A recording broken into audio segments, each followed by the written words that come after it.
Meerpet murder breaking update చూస్తున్నాం. ఇటు పోలీసులకు ఈ మర్డర్ ఇప్పుడు సవాల్గా మారింది. గురుమూర్తి భార్యను చంపి ఆనవాళ్లు దొరకకుండా చేశాడు. అయితే విచారణలో నేరాన్ని అంగీకరించిన కిరాతకుడు పోలీసులను ముప్పు తిప్పలు పెడుతున్నాడు. భార్యను కత్తితో రంపంతో ముక్కలుగా చేశానని పోలీస్ విచారణలో గురుమూర్తి వెల్లడించాడు. శరీర భాగాలను పడేసిన చోటుకు పోలీసులు తీసుకువెళ్లగా అక్కడ ఎలాంటి ఆధారాలు దొరకలేదు. ఈ నెల 14న గురుమూర్తి తన పిల్లలను చెల్లెలి ఇంటి వద్ద వదిలేసి వచ్చాడు. పండగ కావడంతో గురుమూర్తి ఉంటున్న ఇల్లు మొత్తం కూడా ఖాళీ అయ్యింది. అదే అదునుగా భావించే గురుమూర్తి భార్యను హత్య చేశాడు.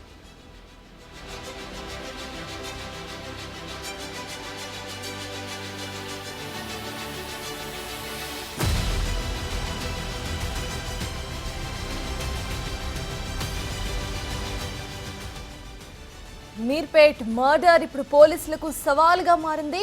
గురుమూర్తి భార్యను చంపి ఆనవాళ్లు దొరకకుండా చేశాడు. అయితే విచారణలో నేరాన్ని అంగీకరించిన కిరాతకుడు పోలీసులను ముప్పు తిప్పలు పెడుతున్నాడు. భార్యను కత్తితో రంపంతో ముక్కలుగా చేశారని పోలీస్ విచారణలో గురుమూర్తి వెల్లడించాడు. శరీర భాగాలను పడేసిన చోటుకు పోలీసులు తీసుకువెళ్లగా అక్కడ ఎలాంటి ఆధారాలు దొరకలేదు.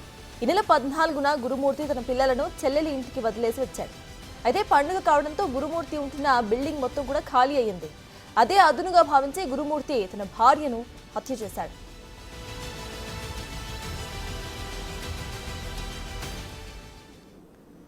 ఈ కేసుకు సంబంధించిన అప్డేట్స్ మా ప్రతినిధి సురేష్ అందిస్తారు. సురేష్, చెప్పండి, అతి కిరాతకంగా భార్యను చంపేసిన గురుమూర్తి కేసులో అసలు అప్డేట్స్ ఏంటి? పోలీసులు ఏమంటున్నారు? గురుమూర్తి పోలీసుల అదుపులో ఉన్నాడు. ప్రస్తుతం ఆయన విచారిస్తున్నారు పోలీసులు. అయితే హత్య చేశాను, కిరాతకంగా ముక్కలు ముక్కలుగా చేసి కుక్కర్లో ఉడికించి ఏవైతే పార్ట్స్ ఉంటాయో వాటి అన్నిటిని కూడా ఇదే చెరువులో పడేశానని చెప్పేసి పోలీసులని తీసుకొచ్చారు. కానీ పోలీసులు ఇక్కడ అనేక గాలింపు చర్యలు చేపట్టినప్పటికీ ఎలాంటి ఆధారాలు దొరకలేవని చెప్పేసి పోలీసులు చెప్తున్నారు. హత్య చేసిన తర్వాత మృతదేహానికి సంబంధించిన పార్ట్స్ ఎక్కడ పడేశారనే దానిపైన ఇప్పుడు మిస్టరీగా మారింది. పోలీసులు అన్ని కోణాల్లో ప్రత్యేక టీంని ఏర్పాటు చేసి దర్యాప్తు చేస్తున్నారు. 14న చెల్లెలు గురుమూర్తి చెల్లెలు బడంపేటలో ఉంటుంది. ఆమె నివాసానికి వెళ్ళి భార్యాభర్తలు పిల్లలు నలుగురు కూడా అక్కడికి వెళ్ళడం జరిగింది. పిల్లల్ని అక్కడే డ్రాప్ చేసి 14న రాత్రి ఇంటికి వచ్చారు. అయితే గురుమూర్తి ఇంట్లో ఉంటున్న పోర్షన్లలో ఎవరు కూడా లేరు. పండగకి అందరూ ఊరెళ్ళారు. గురుమూర్తితో పాటు ఆయన భార్య మాత్రమే ఆ ఇంట్లో ఉన్నారు. ఆ రోజు నైట్ గొడవ పడిన తర్వాత 15th రోజు భార్యను హత్య చేసి ఉంటాడని చెప్పేసి కూడా పోలీసులు అనుమానిస్తున్నారు. అయితే 18వ తేదీన మీర్పేట్ పోలీసులకి ఫిర్యాదు చేశారు. మృతురాలి తల్లిదండ్రులు మిస్సింగ్ అయింది, కనబడట్లేదు అని చెప్పేసి కూడా పోలీస్ స్టేషన్లో ఫిర్యాదు చేయడంతో పోలీసులు మొదట మిస్సింగ్ కేసు నమోదు చేసి దర్యాప్తు చేశారు. కానీ ఆమెకు సంబంధించిన ఆధారాలు కావచ్చు, ఎలాంటి క్లూస్ లభించకపోవడంతో భర్తపై అనుమానంతో ఆ ఇంట్లో ఉన్న సీసీ కెమెరా ఫుటేజ్ని అంతా కూడా పరిశీలించడంతో మొత్తం 4 సీసీ కెమెరాలు గురుమూర్తి ఉంటున్న ఇంటికి ఉన్నాయి. ఆ గేటు బయటికి వెళ్లే క్రమంలో ఇంట్లోకి వచ్చిన అతని భార్య బయటికి తిరిగి వెళ్ళలేదు. ఆ గురుమూర్తి అనేక సార్లు 15, 16, 17 తేదీలో అనేక సార్లు బయటికి వెళ్ళాడు. మళ్ళీ తిరిగి ఇంటికి వచ్చాడు. ఒక బకెట్తో బయటికి వెళ్ళినట్టు సీసీ కెమెరాలో ఫుటేజ్ని సేకరించారు. కానీ ఆ మృతదేహానికి సంబంధించిన పార్ట్స్ ఎక్కడ పడేశాడనే దానిపైన ఇప్పుడు మిస్టరీ కొనసాగుతుంది. ఆ పోలీసుల దర్యాప్తులో హత్య చేశాను, ఒక కత్తి ఒక రంపంతో ముక్కలు ముక్కలుగా చేసి ఆ తర్వాత హాల్లో కిచెన్లో కుక్కర్లో పీసులు ఒక్కొక్కటిగా కట్ చేసి ఉడకబెట్టానని చెప్పేసి ఆయన చెప్పడం జరిగింది. ఇదంతా కూడా చుట్టుపక్కల వారందరూ పండగ తర్వాత 2 రోజులకి రావడంతో విపరీతంగా అక్కడ దుర్వాసన రావడంతో గమనించారు. ఆ తర్వాత భర్తపై అనుమానం కూడా రావడంతో పోలీసులు ఆ దిశగా దర్యాప్తు చేయడంతోనే ఆయన ఈ విషయాలు వెల్లడించాడు. కానీ గంటకొక పేరు చెప్తూ ఇప్పటి వరకు 4 చోట్ల వీటికి సంబంధించి పూర్తిగా తనిఖీలు చేపట్టడం జరిగింది. అక్కడ ఎలాంటి ఆధారాలు కూడా లభించలేదని చెప్పేసి పోలీసులు చెప్తున్నారు. ఆమెకి సంబంధించి ఎందుకంటే ఒక పార్ట్ అయినా దొరికితే ఆ DNA ద్వారా ఆమె మృతదేహాన్ని ఐడెంటిఫై చేస్తామని చెప్పేసి పోలీసులు చెప్తున్నారు. కానీ ఇప్పటి వరకు కూడా ఎలాంటి ఆధారాలు దొరకలేదని చెప్పేసి కూడా పోలీసులు చెప్తున్నారు. అన్ని కోణాల్లో ఈ కేసుని దర్యాప్తు చేస్తున్నాం. గురుమూర్తి ప్రస్తుతం పోలీసు అదుపులోనే ఉన్నాడు. ఆయనకు సంబంధించిన అన్ని వివరాలు సేకరించారు. అసలు భార్యని అత్యంత కిరాతకంగా చంపడానికి గల కారణాలు ఏంటి, ఎందుకు హత్య చేశాడు, పిల్లల్ని ముందుగానే అంటే 14వ తేదీన ముందుగానే ప్లాన్ చేసుకొని పిల్లల్ని అక్కడ డ్రాప్ చేసి వచ్చిన తర్వాత భార్యని హత్య చేయాలనుకున్నాడా, అసలు భార్యని హత్య చేయడానికి గల కారణాలు ఏంటనే దానిపైనే పోలీసులు దర్యాప్తు చేస్తున్నారు. ప్రస్తుతం గురుమూర్తి పోలీసుల అదుపులోనే ఉన్నారు. అసలు ఈ హత్యకు ఎలాంటి ఎక్విప్మెంట్ వాడింది, ఎందుకంటే మనిషి శరీరాన్ని కోయాలంటే చిన్న చాకులతో సాధ్యం కాదని చెప్పేసి చెప్తున్నారు. అసలు ఈయన ఉపయోగించిన కత్తులు ఎక్కడివి, తనకి ఎవరైనా సహాయం చేశాడా, ఎన్ని రోజుల నుంచి హత్య చేయడానికి ప్లాన్ చేసుకున్నాడు, వాటన్నిటికి సంబంధించి పూర్తి ఆధారాలని ప్రస్తుతం దర్యాప్తు చేస్తున్నారు పోలీసులు. కేసు దర్యాప్తు దశలో ఉంది కాబట్టి ఇప్పుడు ఎలాంటి విషయాలు వెల్లడించమని చెప్పేసి కూడా పోలీసులు చెప్తున్నారు. ప్రస్తుతానికి కేసు నమోదు చేసి దర్యాప్తు చేశాం కాబట్టి నిన్న మాధవి కుటుంబ సభ్యులు కూడా మొత్తం మీర్పేట పోలీస్ స్టేషన్లోనే రాత్రి వరకు ఉన్నారు. వారికి సంబంధించిన అనుమానాలు గత 5 సంవత్సరాల నుంచి మీర్పేటలోనే ఉంటున్నారు. ఇక్కడ పక్కనే డిఆర్డిఓల సెక్యూరిటీగా గురుమూర్తి పనిచేస్తున్నాడు. ఆర్మీలో పనిచేసిన తర్వాత అక్కడ రిటైర్డ్ అయిన తర్వాత ఇక్కడ డిఆర్డిఓల జాబ్ తీసుకొని ఇక్కడ ప్రైవేట్ అవుట్సోర్సింగ్గా పనిచేస్తున్నాడు. ఆ భార్యాభర్తలు పిల్లలు అంతా అన్యోన్యంగా ఉంటారు, సంతోషంగానే ఉంటారని చెప్పేసి కూడా చుట్టుపక్కల వాళ్ళు చెప్తున్నారు. కానీ హత్యకు దారి తీసిన కారణాలు ఏంటి, భార్యను హత్య చేసిన తర్వాత ఇంత దారుణంగా ముక్కలుగా కట్ చేసి ఆ తర్వాత కుక్కర్లో ఉడకపెట్టానని చెప్పేసి పోలీసుల ముందు ఆయన స్టేట్మెంట్ ఇవ్వడంతో అసలు ఇంత దారుణంగా హత్య చేయడానికి కారణం ఏంటి, ఈ హత్యకు ముందు ఎలాంటి వీడియోస్ చూశాడు, యూట్యూబ్లో కావచ్చు గూగుల్లో అనేక వీడియోలు సెర్చ్ చేసి ఆ తర్వాత హత్యకు ప్లాన్ చేసినట్టుగా కూడా పోలీసులు అనుమానిస్తున్నారు. ఆ కోణంలో కూడా పోలీసులు దర్యాప్తు చేస్తున్నారు.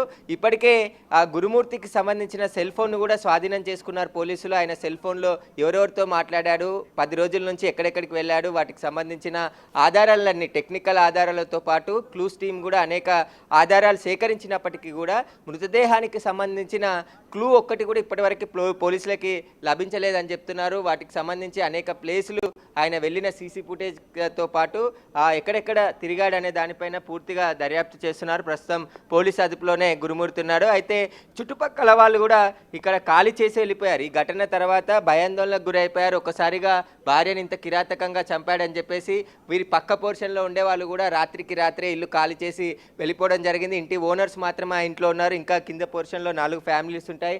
ఈ ఫ్యామిలీస్ కూడా మొత్తం పక్కకి ఖాళీ చేసి వెళ్ళిపోయారు. ఆ చుట్టుపక్కల ఉన్న ఇండ్ల వాళ్ళు కూడా తాళాలు వేసి వెళ్ళిపోయారు. అసలు వాళ్ళ కాలనీలో ఇలాంటి ఘోరం జరిగిందా అనేది కూడా ఒకంత ఆందోళనకు గురైపోయిన పరిస్థితి ఉందని చెప్పేసి కాలనీ వాళ్ళు చెప్తున్నారు. ఈ ఘటనపై మాట్లాడడానికి ఎవరు కూడా ముందుకు రావడం లేదు. అసలు ఏం జరిగింది, ఎలా జరిగింది అనే దానిపై కూడా వాళ్ళు ఎలాంటి వివరాలు చెప్పట్లేదు.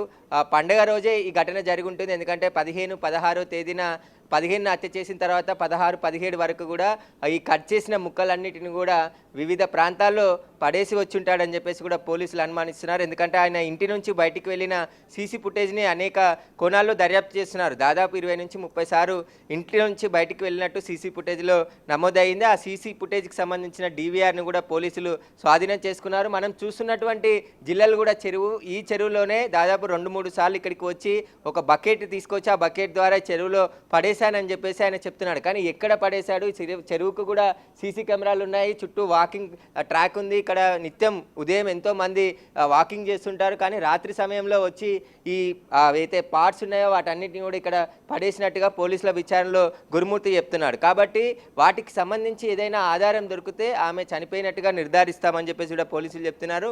పోలీసులు అన్ని కోణాల్లో ఈ కేసుని దర్యాప్తు చేస్తున్నాం. మొదట మిస్సింగ్ కేసు నమోదు చేశాము. ఆయన చెప్పిన స్టేట్మెంట్ ఆధారంగా భార్యని హత్య చేశానని చెప్పేసి కూడా గురుమూర్తి వెల్లడించడం జరిగింది. కాబట్టి ఈ హత్యకు గల కారణాలపైన కూడా పూర్తిగా దర్యాప్తు కొనసాగుతుంది. ఈ కేసు మిస్టరీగా ఉంది ఇప్పటికీ. ఎందుకంటే మృతదేహానికి సంబంధించిన ఏ ఒక్క ఆనవానం కూడా ఇంట్లో లభించకుండా మొత్తం క్లీన్గా కడిగేశాడని చెప్తున్నారు. కానీ వాటికి సంబంధించిన ఎందుకు అంటే ఒక పథకం ప్రకారమే హత్య చేసి మృతదేహాన్ని మాయం చేసి ఆ తర్వాత మళ్ళీ పోలీసుల విచారణలో తానే హత్య చేశానని చెప్పేసి చెప్పడం, ఏ విధంగా హత్య చేసిన తర్వాత బాడీని ముక్కలుగా కట్ చేసి ఆ తర్వాత కుక్కర్లో ఉడకబెట్టానని చెప్పేసి చెప్పడం కూడా ఇవన్నీ షాకింగ్కి సంబంధించిన విషయాలే. ఎందుకంటే ఇప్పటి వరకు ఇలాంటి ఘటన జరగలేదు. అసలు ఒక భార్యని అత్యంత దారుణంగా ఇంత కిరాతకంగా చంపాడంటే చుట్టుపక్కల వాళ్ళంతా కూడా భయాందోళనకి గురైపోతున్న పరిస్థితి ఇక్కడ ఉంది. పోలీసులు అయితే అన్ని కోణాల్లో దర్యాప్తు చేస్తున్నారు. త్వరలోనే ఈ కేసులోని చిక్కుముడిని అంతా కూడా బయటికి తీస్తామని చెప్పేసి పోలీసులు చెప్తున్నారు. అయితే సురేష్, తన భార్య ఎవరైతే ఉన్నారో తను ఎప్పుడు కూడా ఇటువంటి అంటే గొడవలు జరుగుతున్నప్పుడు వాళ్ళ పేరెంట్స్కి కానివ్వండి, బంధువులకి కానివ్వండి చెప్పడం అట్లా ఏం చేయలేదా? పిల్లలు ఏమంటున్నారు, వాళ్ళ పేరెంట్స్ అసలు ఎలా ఉండేవాళ్ళు, దాని గురించి పిల్లలతో కానీ లేకపోతే ఇటు భార్యకి సంబంధించిన కుటుంబ సభ్యులు కానీ ఏమైనా మాట్లాడుతున్నారా?